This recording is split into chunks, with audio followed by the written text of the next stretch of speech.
My wife isn't impressed by my cake cutting skills. I went up to my wife and I told her to come and see how I cut up the cake. I cut it so finely into 5 pieces, but my wife wasn't impressed by it at all. I kept showing her the cake and how I had cut it into 5 pieces.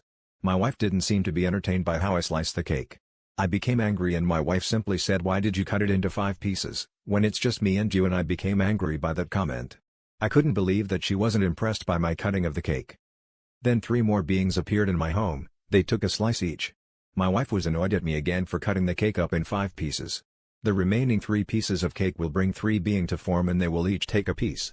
Then when I bought another cake, I cut it up finely into 10 pieces. I excitedly told my wife about the cake I had sliced into 10 pieces. My came down to see it and she didn't look so impressed by it. I kept trying to urge her to be excited by the cutting of the cake. My wife had an annoyed look on her face. We each took a piece of cake and there was 8 left. Then 8 beings appeared out of nowhere because there was 8 pieces of cake left. The otherworldly beings were angry that my wife wasn't impressed by my cake cutting skills, and I tried to calm them down. They kept saying how my wife should be excited by my cake cutting skills and I started to feel aggravated by it all. Why wasn't my wife excited about my cake cutting skills? Then when I got a large cake and cut it up into 30 pieces, I called down my wife. She got angry that I bought a large cake and sliced it into 30 pieces.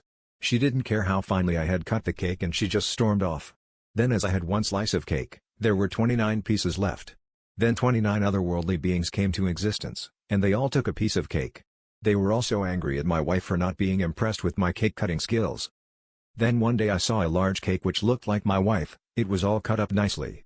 One of the creatures had made it, and it was nicely cut up. Then I realized, it wasn't cake but my wife.